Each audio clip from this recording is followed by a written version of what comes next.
Hello, this is Fred at the Gate with today's devotional. Please read the Gospel according to John, the fifth chapter and the first 15 verses. I have a question for you. What do you do when you feel like there's no help or no hope? Well, I know that we find ourselves in those kinds of situations where we feel helpless and hopeless.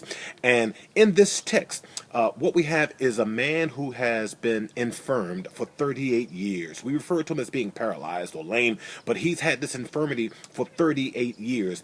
In the New International Version, it says that he's an invalid, and we'll get back to that.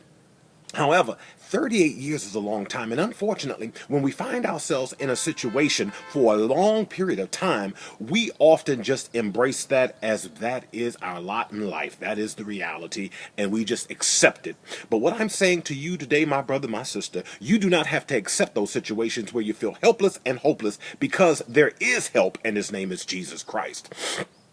In this story, what happens is this is a man who has been an invalid for 38 years and by the pool of Bethesda. And what is taking place is there are times when angels go down and stir the water. And the first ones in the pool after the stirring receive their healing. So you've got people who are blind, who are lame, who are paralyzed, who are sick, all manner of illnesses, and they're waiting. But then Jesus encountered this fella who had been an invalid for 38 years. Now, this is interesting because Jesus says to the fella, "Do you want to be made well?" Isn't that an odd question? Somebody who has been an invalid for 38 years, do you want to be made well? The interesting thing is this.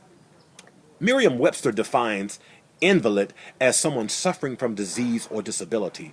But I find it very interesting that the same exact spelling is another word, which is invalid, and that means being without foundation or force in fact, truth, or law. So he may have been an invalid, but his perception and outlook was invalid. It was not founded in fact, truth, or law, because here you have Jesus Christ, who's able to provide healing, and ask him, do you want to be made well?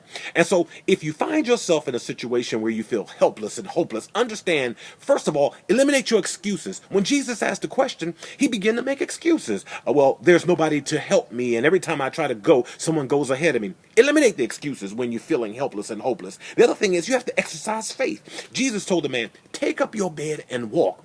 And it said at once, immediately, he took up his bed and he walked. You have to exercise the faith, realizing that Jesus has the power to heal and to transform your situation.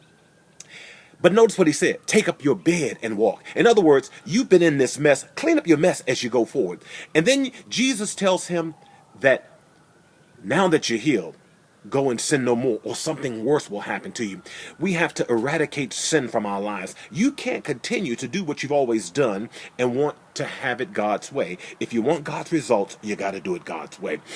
And then you embrace the witness. He told, once he knew who Jesus was, and this was the man that healed him, he told that it was Jesus that healed him. So my brothers and my sisters, when you find yourself in a situation where you feel helpless and hopeless, understand this. Eliminate your excuses. Exercise faith. Eradicate the sin in your life, and then embrace your witness. In other words, tell your story. It's your testimony. Now, the interesting thing, again, getting back to invalid and invalid. Invalid, the suffering from the disease or the illness, that may be your predicament, but it's invalid is your perception, because when you embrace that and think there is no help or no hope, you're wrong. There is help, there is hope, and his name is Jesus the Christ.